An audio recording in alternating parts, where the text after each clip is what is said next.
Hey, let me tell you something that most real estate professionals, mortgage people probably won't tell you. If you live in a high cost area, the delta, the difference between rent and a mortgage payment without a monstrous down is significant. It may actually make more sense to rent a house and leverage rent without having to pay any repairs, any taxes in a high cost area, taking that down payment that you were going to put on your $1.5 million house in SoCal and take that money and put it as a significant down on one or two rental properties in a lower cost area. Vegas, Phoenix, Temecula, Bakersfield, Barstow. Because a owner occupied home is a non-performing asset because you're making the payment. A rental property, a tenant makes the payment.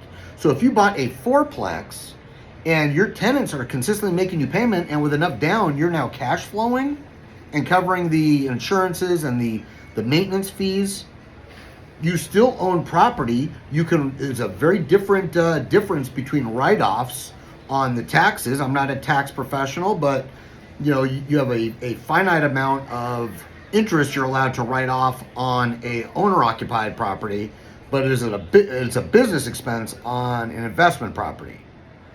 So again, if a $1.25 million house in Southern Cal might cost you $1.25. You might think you need 20% down, which isn't true. I can get you done for a lot less, but still. Or maybe they tell you to put down 20% so you don't have mortgage insurance. And again, there's some games I can play, but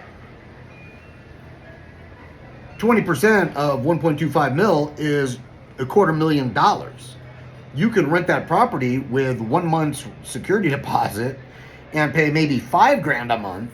Take that $250,000 and go put $100,000 down on two $400,000 properties in a different area, and now the property probably either cash flows or breaks even.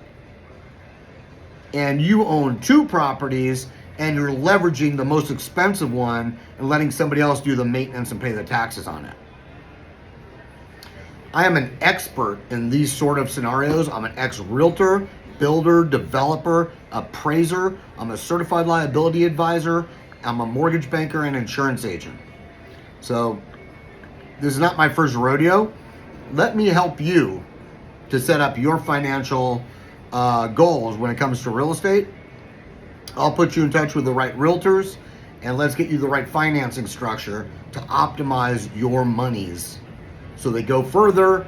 You gain familial wealth by creating holdings of properties that you can then leverage, let tenants pay them down, borrow against them. That money's now not taxable because it's your borrowed money. Let the tenant pay it down again, and so on and so forth.